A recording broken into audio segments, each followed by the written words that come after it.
Tous les gens voient le changement. Qui n'en peuvent plus.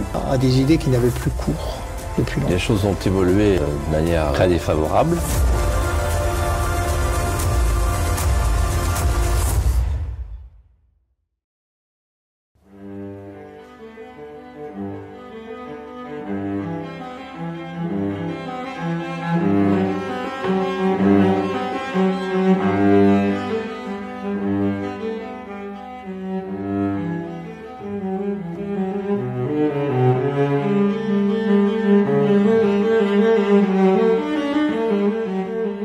Amis de TV Liberté, bonjour. Pour cette émission un peu solennelle, parce que nous recevons un académicien, un nouvel académicien, un grand écrivain, Andréï Makine. Bonjour Andréï Makine. Bonjour. Merci d'être venu sur ce plateau. Nous sommes très heureux puisque nous vous connaissons depuis la publication du Testament français et qui nous avait éblouis. Et c'est pour nous une joie de vous voir à l'Académie française dans cette tenue somptueuse avec cette épée que vous avez dégainée, tout un symbole.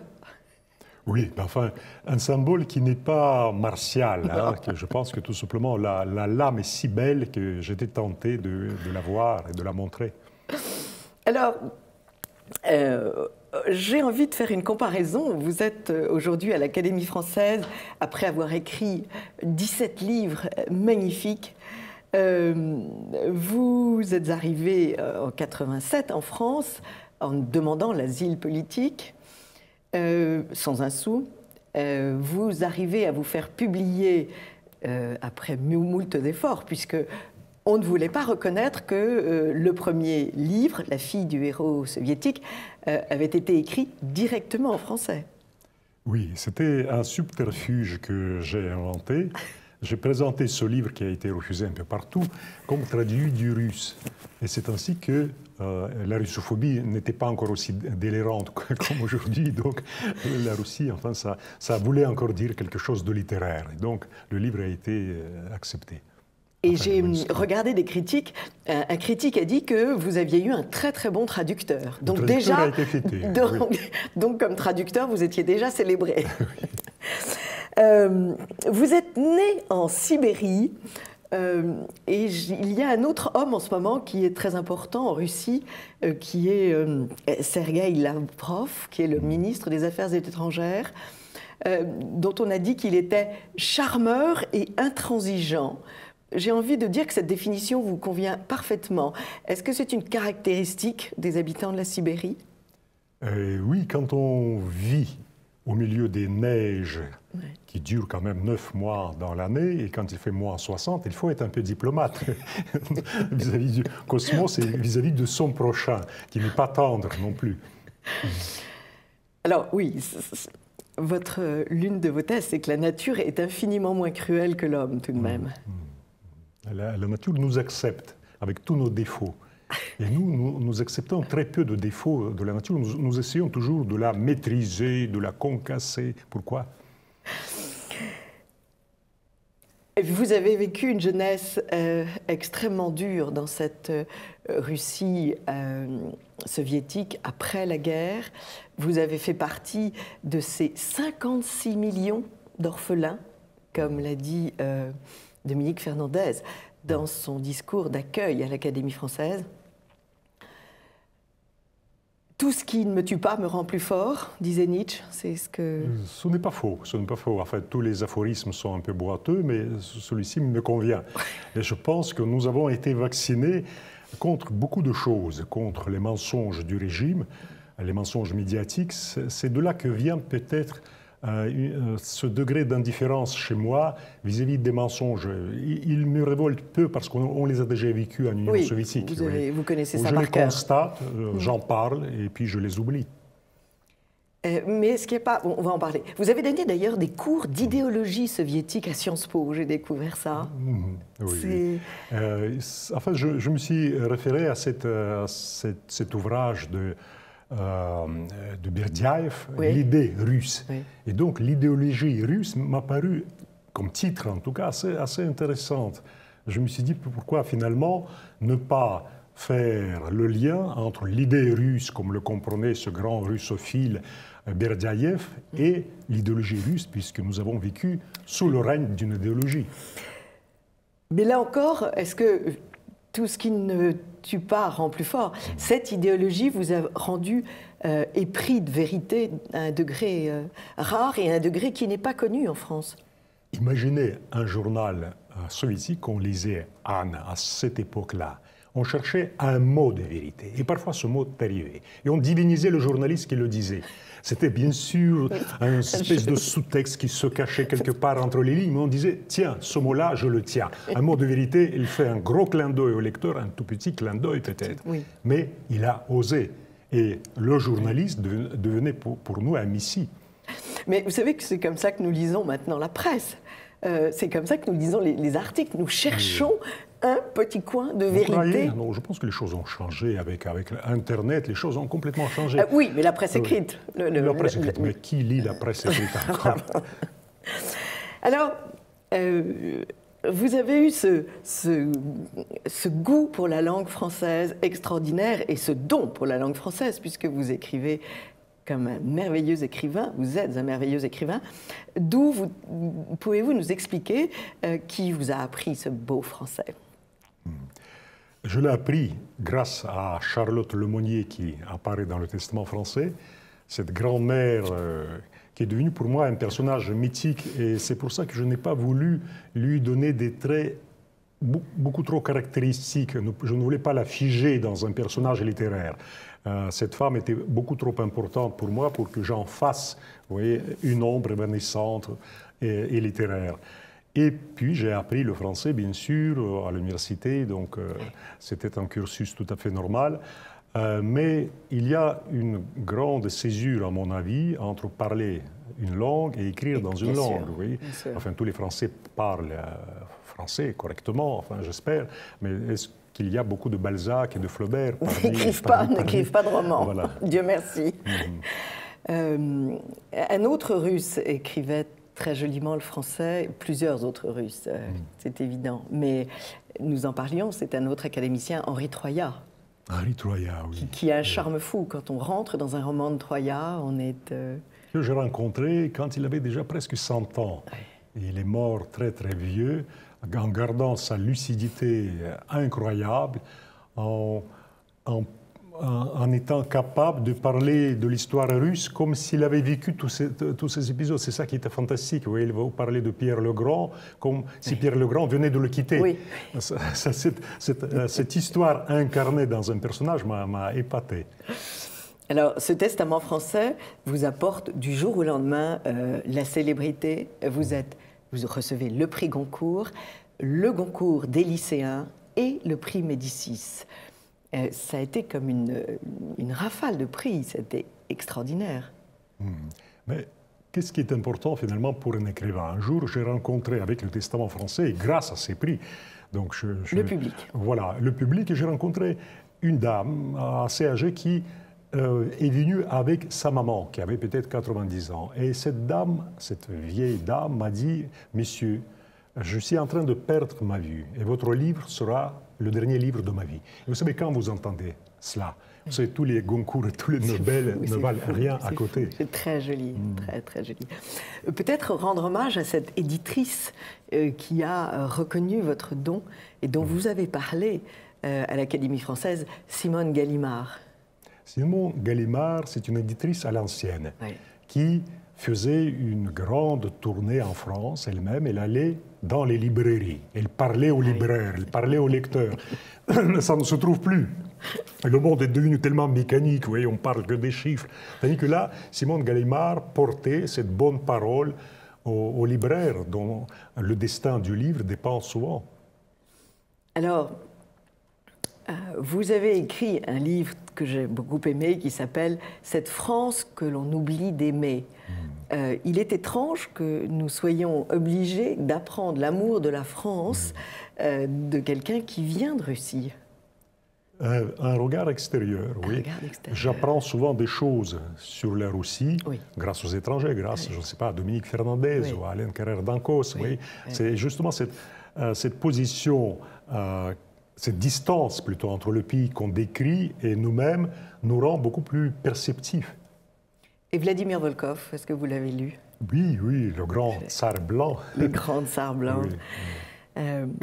Vous avez dit dans ce discours, c'est un miracle de ce pays, faire naître chez des étrangers l'envie d'être encore plus français que les Français. Mais ce que la France a toujours fait, vous voyez, on parlait beaucoup moins à cette époque-là de métissage et de multiculturalisme, et pourtant ça se faisait, voyez-vous, ça se faisait naturellement.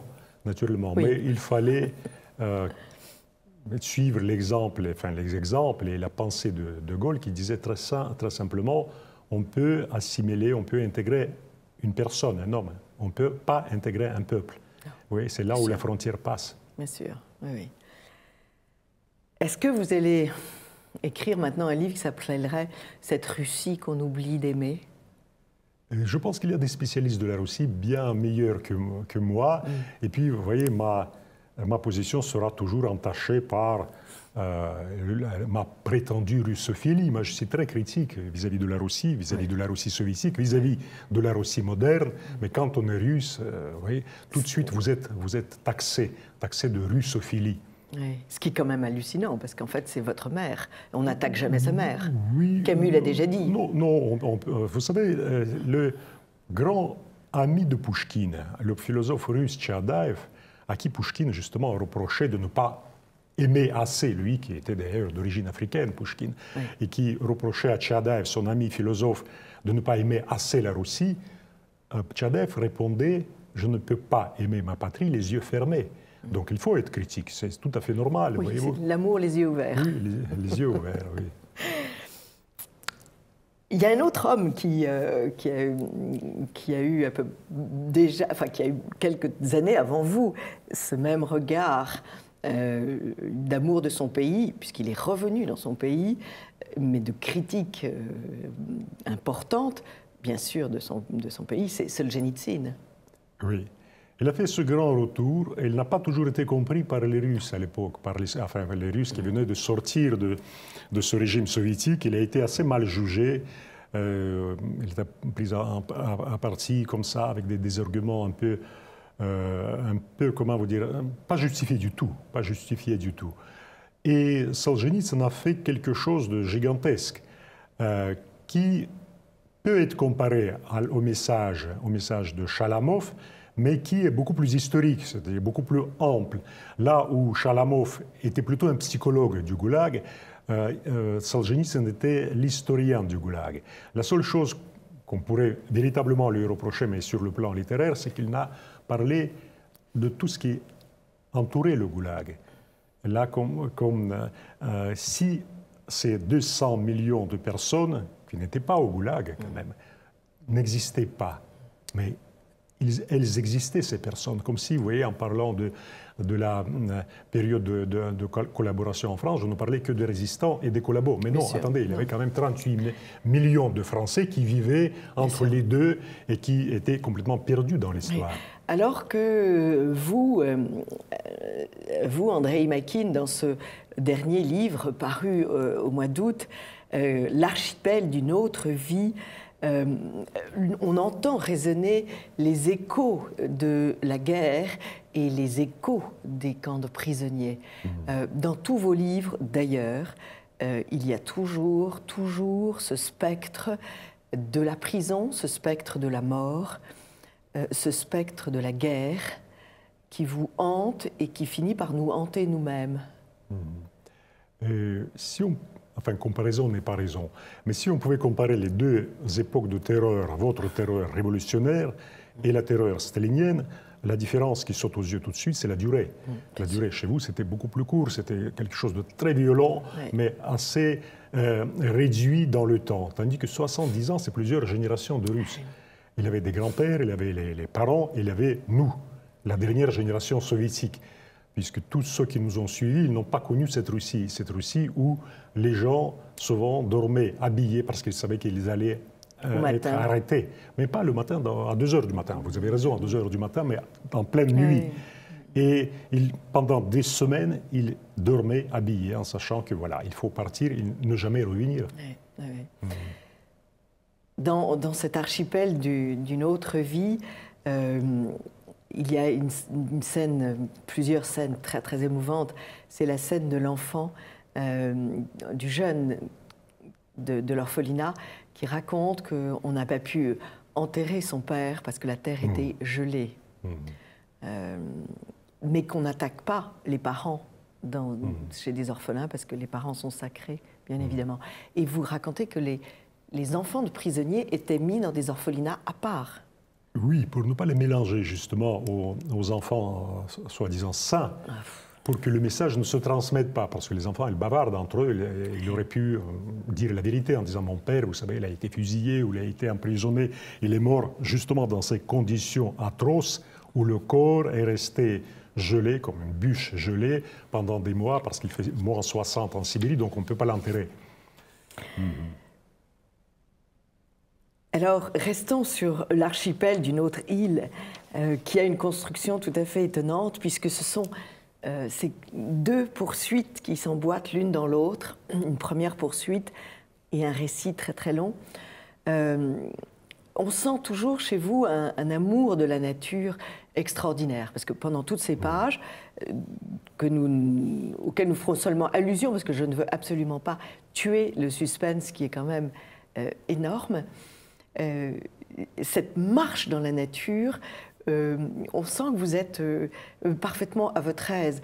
On sent même que vous avez marché beaucoup dans la nature. C'est une idée fausse. Oui, mais les Français aussi ont marché beaucoup. L'un d'eux m'a abordé un jour à Grenoble et m'a offert un album qu'il a édité pour parler de son voyage dans la Sibérie du Nord.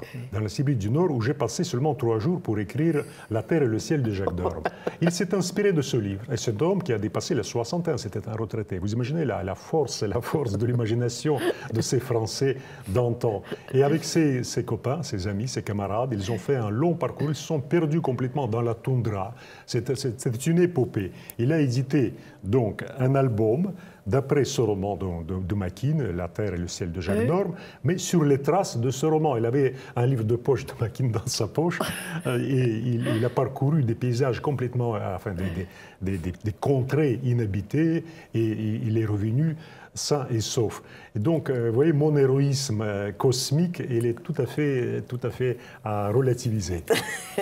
Oui, on a l'impression que vous avez véritablement marché dans cette forêt et que on sent... J'ai vécu, c'est beaucoup plus simple. Non seulement j'ai marché, mais j'ai vécu dès mon jeune âge, dès mon plus jeune âge, j'ai vécu dans ces forêts. Les souvenirs donc c'est des officiers qui poursuivent un individu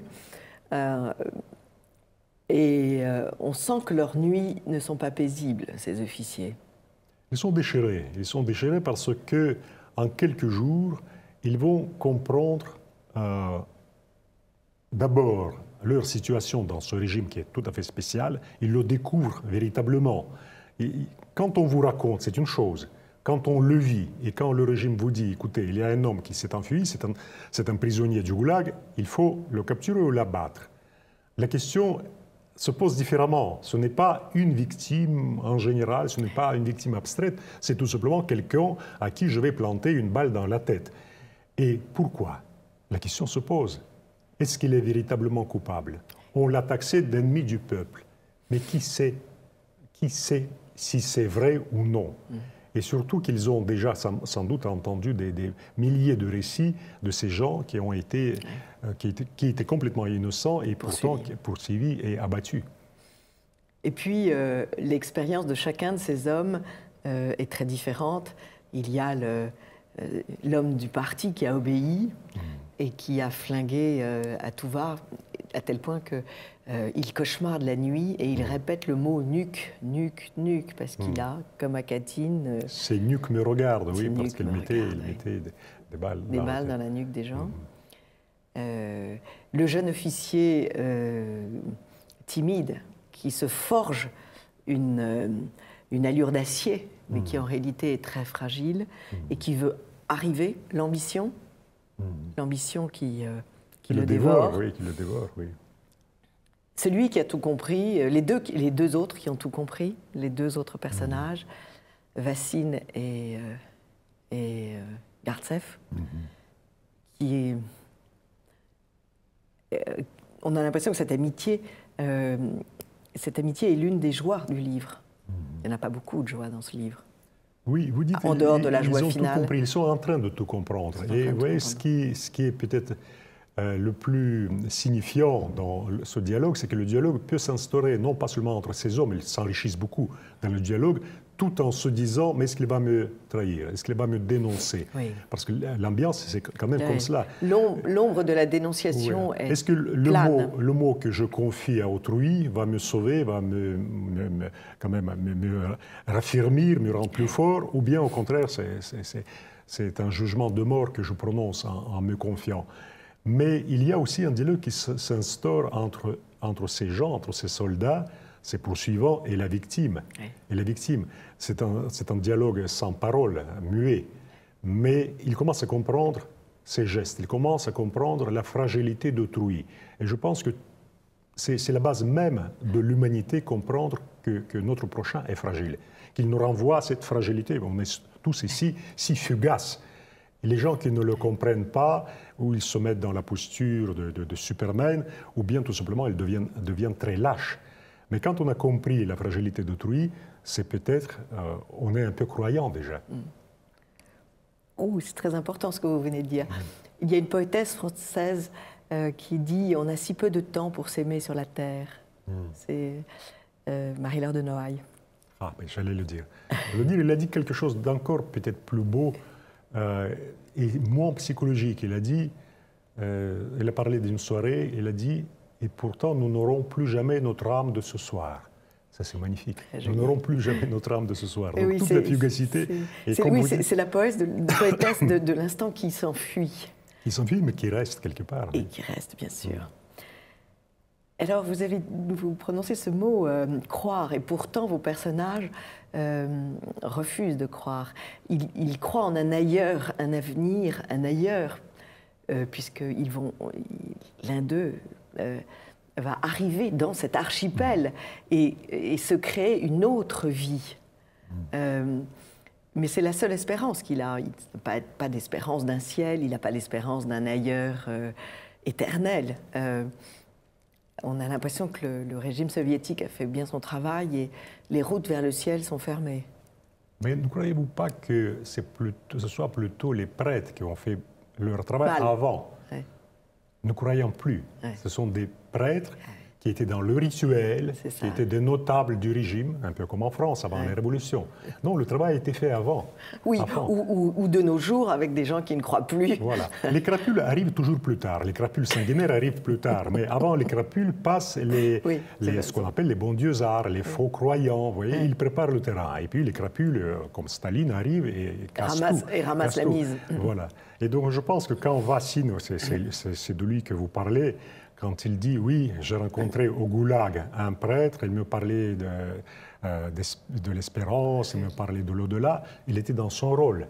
Mais moi, quand je vois un bus avec les enfants qui passent à travers la glace et les enfants se noient sous les bombes nazies, j'ai une autre vision de tout cela. Finalement, il revient à cette question éternelle, si bien formulée déjà par l'Église, si Deus unde malum, si Dieu existe, mais d'où vient le mal? Si Dieu existe, d'où vient le mal? Vous voyez, chacun essayait à sa façon d'exprimer quand même la présence du mal ici, malgré la beauté infinie de Dieu. Bien sûr, bien sûr. Alors, les femmes dans ce roman sont très étonnantes, et vous avez des images pour les présenter qui sont tout à fait étonnantes. J'avais jamais pensé, mais c'est les femmes bronzées qui sont des succubes, des succulents succubes qui les hantaient pendant tant d'années. C'est très amusant, ça, votre idée de voir les femmes bronzées comme des succubes.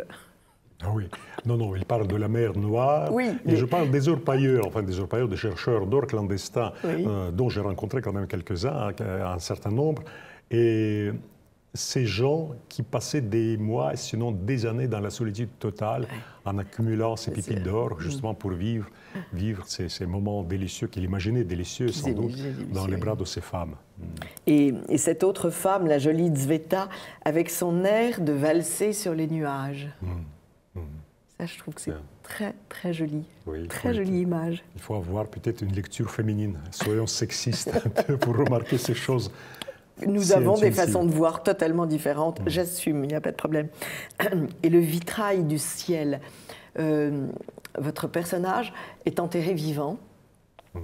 Il va être sauvé de façon miraculeuse. Et d'ailleurs, la construction du roman est extraordinaire, puisque c'est... Je n'en dis pas plus, encore une fois. Et quand il sort de ce trou, de cet abri anti-atomique où on a voulu le faire mourir, son regard vers le ciel a complètement changé.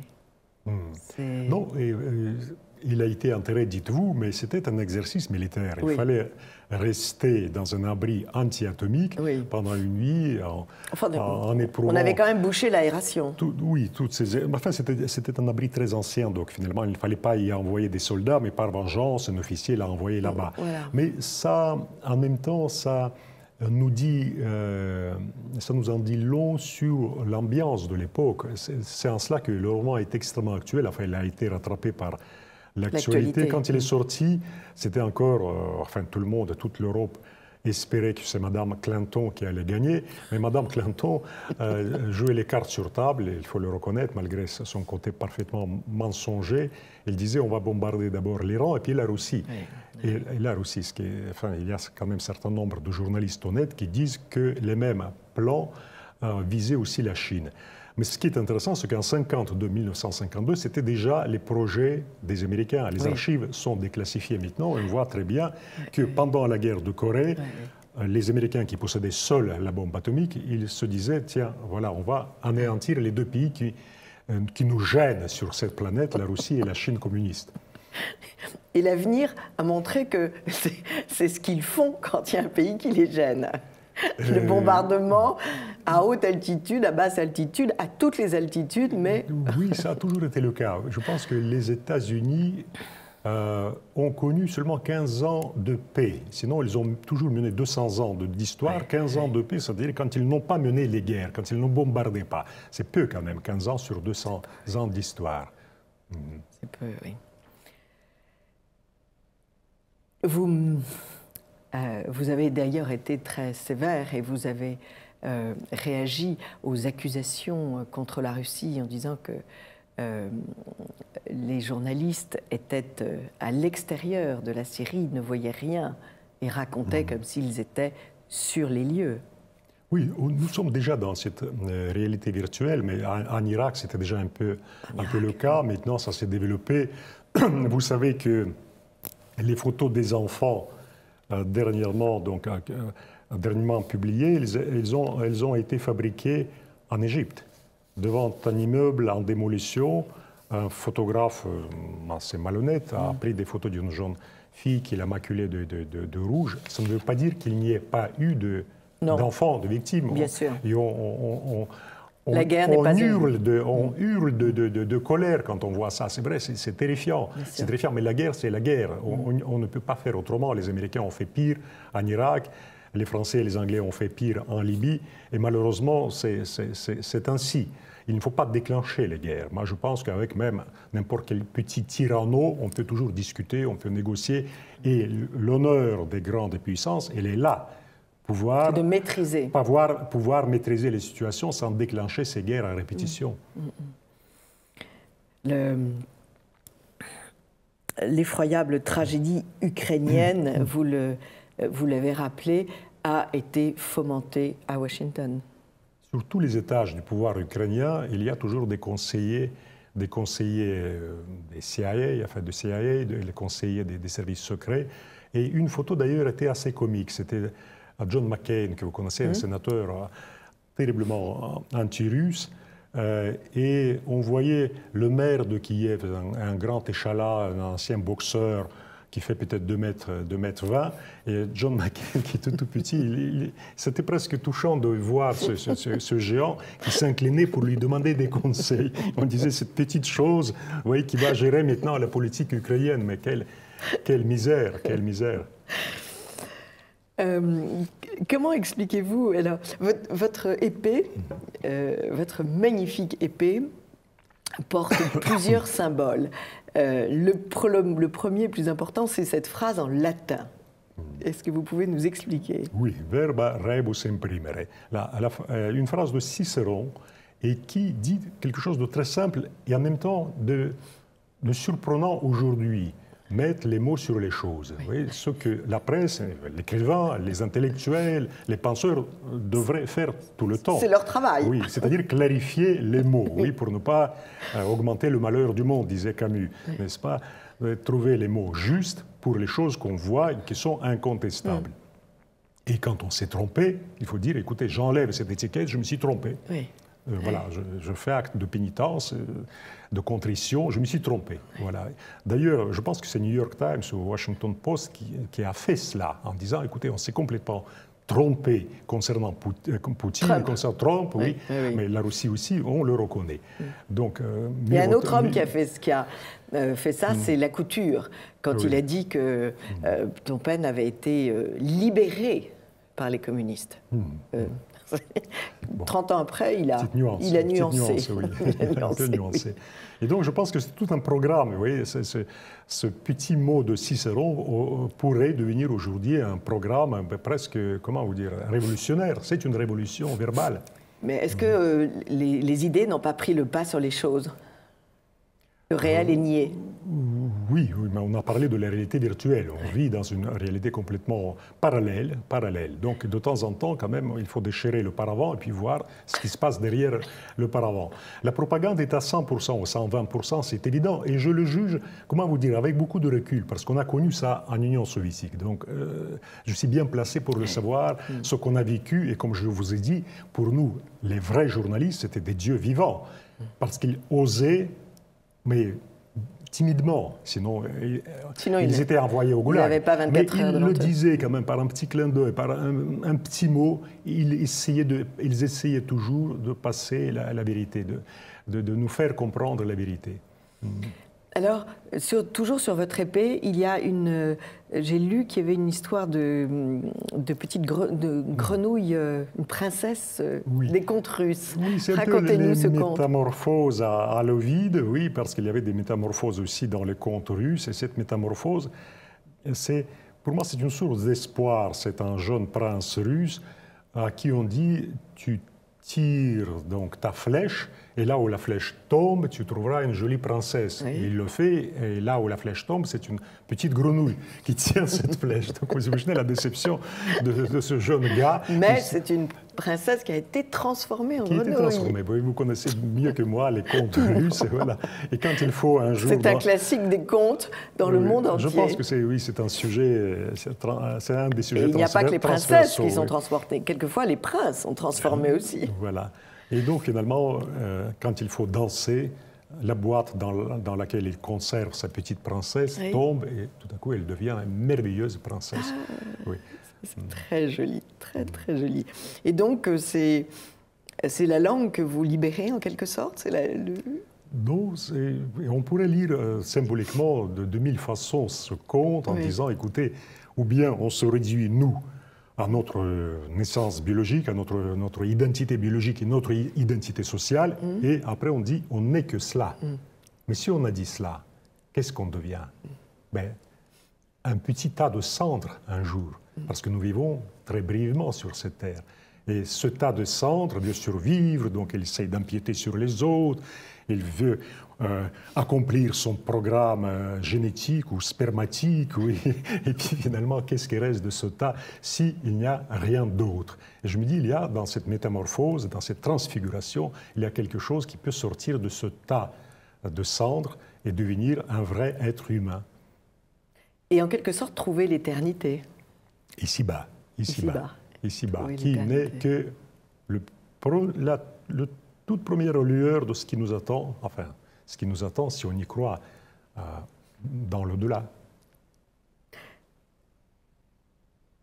Vous, non, vous le dites oralement, mais dans vos écrits, on ne sent pas ce... On a l'impression que l'orthodoxie n'a laissé aucune trace sur vous. Est-ce que vous l'avez rencontré? Est-ce que vous l'avez... Heureusement, non. Et je vais vous dire pourquoi. Pourquoi, heureusement, non. Ça va décevoir tous vos spectateurs. Vous êtes toujours violent. Non, pas du tout. Heureusement, non, parce que je l'ai découvert comme il fallait le découvrir après. Oui. Il fallait commencer par la table rase de l'athéisme. C'est un très, très bon stand de lancement. Hein, un très excellent stand de lancement. On est un croyant, on vous a expliqué que finalement tout se réduisait justement à ces deux identités. Vous êtes un être biologique qui va souffrir, qui va jouir, qui va accomplir un rôle social, et après, bye bye, fini. Il n'y a rien d'autre dans cette vie. Mais le communisme, c'était un peu cela, quand même, un peu cela. Et on trouvait bien sûr la parade en disant, mais attendez, si vous êtes là, c'est pour la beauté de cette société, c'est pour l'avenir glorieux de l'humanité. Mais ces arguments qui peuvent vous vaincre, mais pas convaincre. Vous voyez, on sent qu'il y a quelque chose de faux dans ces renvois semi-philosophiques, semi-existentiels. Et quand on a vécu dans ce désert ontologique, tout à coup on dit non, finalement je ne suis pas ce petit tas de cendres, je ne suis pas cet organisme biologique et social qui va se battre, écraser son prochain, arracher sa part de gâteau, je suis autre chose. Et la recherche commence à cela, et commence par quoi? Par d'abord, mais les autres ont cherché avant moi, les bouddhistes ont cherché, les chrétiens ont cherché, l'islam a cherché aussi. Tout le monde a cherché. Et combien de fois, combien d'erreurs on a fait. Au lieu de propager sa foi spirituellement, on l'a fait dans les conquêtes atroces. C'est pas comme ça que la foi se propage, non. Mais est-ce qu'un peuple n'est fort qu'avec une spiritualité forte? Est-ce que en Russie, la spiritualité retrouve une place très très importante? En France, au contraire, elle est en diminution, elle est combattue, la laïcité est forcenée. Oui. Est-ce qu'il n'y a pas un rapport de cause à effet entre la force des uns et la faiblesse des autres? Chère Anne, ne croyez-vous pas qu'on mélange tout? On mélange la foi, la religion et la spiritualité. Ce sont des concepts très, très différents, n'est-ce pas? Monsieur le professeur, expliquez-moi. Voilà, je vous explique tranquillement qu'on peut avoir la foi, mais on peut être assez sceptique vis-à-vis des rituels religieux, vis-à-vis de l'organisation ecclésiastique, etc. Non pas hostile, Parmi mes amis, il y a plusieurs moines de Thésée. Je les respecte dans leur choix. Bien sûr. Oui, je respecte quelqu'un qui croit. Je me dis, c'est quelqu'un qui s'est dit déjà, je ne suis pas ce petit tas de cendres misérables. Je ne suis pas, ne me réduisez pas à... Vous parlez de la mécanique frustre de l'homme. C'est une expression étonnante. Oui, on pourrait expliquer ça comme ça, mais enfin, cette mécanique fruste, elle est quand même recouverte de vernis de civilisation. Oui. Vous voyez, c'est ce que nous explique. On a des valeurs, on a des croyances. N'employez pas ce mot, parce que nous avons une allergie au mot valeur en France. Voilà, mais cette petite couche de vernis craque toujours et on retrouve la bête. La bête. Il ne faut jamais oublier que cette bête habite en nous. Donc, faut-il le juguler manu militari en imposant une religion? Je suis très sceptique vis-à-vis de cela. La religion ne s'impose pas. La religion est un mouvement vers. C'est un mouvement personnel. Oui, mais combien de fois c'est imposé par la force? Compelle entrare, disait saint Augustin. Faites-les entrer. Les païens doivent entrer. Forcez-les à entrer. Est-ce qu'il faut les forcer? Saint Augustin n'a mis de fusil dans les épaules de personne. Oui, lui, non. Mais ceux qui l'ont interprété plus tard. Il y a une différence entre les saints et ceux qui les suivent. Alors, vous avez fait aussi une thèse sur Ivan Bounine. Est-ce que vous pouvez nous introduire à cette œuvre? J'avoue que je n'ai encore jamais lu, mais comme vous dites qu'il faut le lire, je vais me précipiter. Il faut le lire. Il faut lire d'abord, on peut commencer par Les Allées sombres. Oui. Ce sont des nouvelles sur l'amour, mais très très brèves. Oui. Très brèves. Certaines ne vont pas vous plaire. Les autres, vous allez les admirer sans doute parce qu'elles sont assez inégales. Elles sont inégales déjà parce qu'il les a écrites pendant plusieurs décennies. Donc, oui, il n'y a pas d'unité. Et en même temps, il y a une unité spirituelle. Voilà, c'est quelqu'un qui n'était pas un pieux moine et pourtant qui avait cette spiritualité infuse.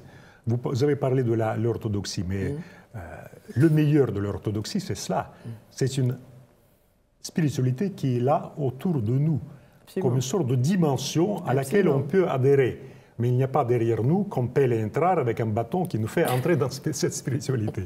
Les Russes sont un peu anarchistes, je le reconnais. Bon, alors on va lire Bounine, ça c'est sûr. Vous avez quel est le livre que vous... Est-ce que vous avez une tendresse particulière pour un livre en particulier de toute votre publication, de ces 17 livres? Non, sympathie particulière. En fait, il aurait fallu être beaucoup trop sélectif pour juger. Oui. Puisque nous parlons de ces instants suspendus, de cette spiritualité infuse et diffuse, on pourrait évoquer peut-être le livre des Brèves Amours éternels. Oui. Le livre des Brèves Amours éternels, où justement le narrateur, il suspend certains instants et il comprend très bien que tout simplement c'est une entrée dans l'éternité. Nous ne pouvons pas vivre l'éternité, nous pouvons en parler conceptuellement, vous voyez, avec des syllogismes, tout ce que vous voulez, mais nous pouvons conceptualiser, mais nous ne pouvons pas vivre l'éternité. La seule façon de vivre l'éternité, c'est l'instant. Et l'enfant? L'enfant est une sorte d'éternité.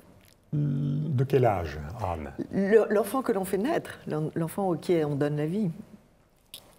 Non, je vous trouve extrêmement présomptueuse. Pour une raison très simple, c'est que vous donnez aussi la mort quand vous faites naître un enfant. C'est sûr, on ne crée pas un Dieu, on crée un homme, on crée un être terrestre. C'est pour ça que métaphysiquement, les femmes sont beaucoup plus riches que les hommes. Je suis de nouveau très sexiste, parce qu'ils ont cette capacité que les hommes n'ont pas. Ils donnent la naissance et ils donnent la mort. Mais dans cette naissance, ils donnent aussi la possibilité, pour cet enfant, s'il n'est pas parfaitement idiot, socialisé dans une école qui le crétinise, ils peuvent lui donner quand même cette capacité de suspendre ses instants et de se dire, écoutez, maman m'a mise au monde, je suis un être mortel, et elle a fait quelque chose d'absolument divin et de quelque chose de complètement diabolique, parce que je vais mourir dans 30 000 jours seulement, mais je peux suspendre un instant, et je sais que c'est une parcelle d'éternité. Parlez-nous, s'il vous plaît, de ce livre, Le pays du lieutenant Schreiber, qui m'a tout à fait étonnée et qui ramène à votre expérience de vous-même, d'un homme qui vient d'au-delà des frontières et qui est amoureux de la France. Vous l'avez vu, vous l'avez peut-être croisé à l'Académie, oui, quand vous étiez donc à la réception. Oui. Il était assis au premier rang. Oui. C'est un homme qui va avoir 99 ans. Oui. 99 ans. Et un jour, il m'a dit, vous savez, si j'ai vécu si longtemps, c'est peut-être tout simplement pour parler de mes camarades d'armes, de mes camarades de régiment, de mes frères d'armes. Oui. Je n'aurais pas pu le faire si je n'avais pas vécu aussi longuement. Et souvent, il a évoqué un de ses camarades, c'est Francis Gélot, un gars complètement inconnu. Oui, oui. Elle a dit que c'était un jeune tankiste français qui a participé à la libération de la France et qui a été tué par un obus. C'était un tankiste dans le char pendant la prise de Toulon. Et je ne sais pas ce qui s'est passé, mais chaque fois, quand il me contait cette histoire, il me disait, mais vous voyez, André, ce garçon, 18 ans, donc il avait peut-être des parents, mais sans doute, mais il n'avait pas de fiancée, il n'avait pas d'enfant. Et donc, si on ne parlait pas de lui, il serait complètement effacé. Il n'y aurait pas de frères, de sœurs, de fils et de filles qui pourraient parler de lui. Et donc, c'est pour ça que je l'ai mentionné. Jean-Claude Servan-Schreiber, et le livre du lieutenant Schreiber, a reçu, là, il faut saluer l'armée française, il a reçu le prix littéraire de l'armée de terre. Oui. Et le lieutenant Schreiber, Jean-Claude Servan-Schreiber, d'origine prussienne, juive, donc catholique converti, et il a dû prononcer un discours pendant cette cérémonie.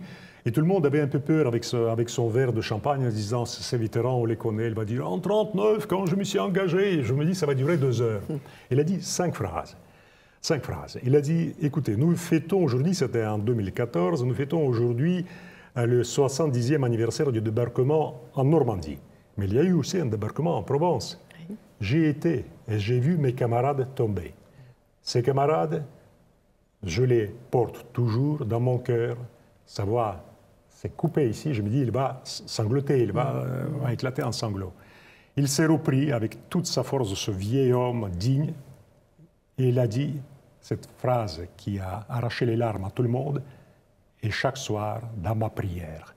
Et quand il a dit ça, voyez-vous, il y a de quoi devenir croyant. Oui. Et c'est à ce moment-là qu'on devient un peu chrétien sans être converti. Je crois que vous êtes comme Schreiber, comme votre personnage existant, homme existant. Cette expérience de la guerre que vous avez faite aussi vous met dans une strate différente des autres hommes. La guerre est une sorte de bouillon de feu qui forge une âme, je dirais pas d'acier, mais une âme très très forte. Non, on voit la mort de quelqu'un avec qui on a échangé une parole. 15 minutes après, un quart d'heure après, vous voyez son corps qui n'est plus qu'un amas de chair. Et l'image est terrible, mais en même temps, l'image est métaphysique. On dit, si rien d'autre n'existe que cet amas de chair, ce monde-là, elle est inutile, elle est absurde, elle est parfaitement absurde. Donc, quelque chose d'autre existe. Qu'est-ce qu'on peut faire de cet amas de chair? Mais, par exemple, comme dans une lettre que j'ai reçue d'un ancien camarade d'Afghanistan, camarade de régiment, d'habitude, vous savez, ces lettres, oui, vous savez, tu sais, on était tellement héroïque, tout ça. C'était pas du tout ça. Enfin, je m'attendais un peu à cette réplique-là. Il disait, tu te souviens de cette petite rivière qu'on a traversée, donc, tous les deux, et l'eau était dorée, parce qu'il y avait du mica doré. Mais j'ai complètement oublié ça. J'ai complètement oublié le nom de cette rivière, où c'était. Et tout à coup, je me dis, ce garçon... Donc, mais l'image est revenue dans l'archipel. Pendant 40 ans, il a gardé cette image, mais très douce, très tendre, au milieu des morts, au milieu des massacres, au milieu des bombardements. Oui, c'est ça. Qu'est-ce qui survit, finalement? C'est ça. Cette proximité de la mort, ce danger de la guerre, vous donne un appétit pour la vie, pour chaque... pépite de vie, pour chaque instant de vie qui fait que vous êtes un écrivain extrêmement concret, extrêmement charnel. Est-ce que ce n'est pas ça qui manque à un grand nombre d'écrivains contemporains? Je ne vais pas dire ni français ni russe. Oui. Peut-être un détachement plutôt, un détachement. Vous savez, je ne suis pas maître Eckhart pour vous dire, mais lui, il invitait les gens à se détacher de tout ce qui n'est pas Dieu. Oui, c'est un vaste programme, oui. C'est trop difficile. Et à la fin, il disait même il faut se détacher aussi de sa volonté de se rapprocher de Dieu. Donc il fallait être, enfin, c'est une espèce de nirvana dans lequel il fallait être sans avoir de prise sur ce monde-là. Moi, je serais plutôt dans la tendance Saint-Jean qui disait « Vous êtes dans ce monde, mais vous n'êtes pas de ce monde ». Là, vous voyez, le distinguo est très subtil. Vous êtes dans ce monde, on est propulsé. Vous voyez, une femme propulse son enfant dans ce monde de misère, de souffrance, etc. Mais si elle lui dit « Tu es dans ce monde, mais tu n'es pas de ce monde. Tu n'es pas de ce monde. Ta texture, la texture de ton corps, la texture de ta beauté, la texture de ton regard est différente de ce qui se passe dans ce monde », elle crée un être extrêmement fort parce qu'il y a ce détachement. Et vis-à-vis des mensonges qu'on a évoqués, ces mensonges fabriqués par les médias, et vis-à-vis de la cruauté humaine, et vis-à-vis de la faiblesse humaine, on essaie de trouver dans chaque être humain, en disant même s'il se trompe volontairement, même si c'est un lâche, même s'il vit dans la bassesse, il y a quand même quelque part en lui, dans son magma, une étincelle divine qui veille. Donc pourquoi au lieu de le dénigrer, je ne lui donnerai plutôt la possibilité de se racheter. Et ce que je fais dans tous mes livres. Vous avez compris, chers amis de TV Liberté, combien André Makin et son œuvre sont prenantes. Je dois vous dire que je ne passe pas sur le pont Alexandre III sans penser à Charlotte et à son petit sac. il faut commencer, si vous n'avez jamais lu le Testament français, vous commencez par L'archipel d'une autre vie, aux éditions du Seuil. Et puis après, il y a donc 16 autres livres qui vous attendent et qui vous combleront de joie, parce qu'encore une fois,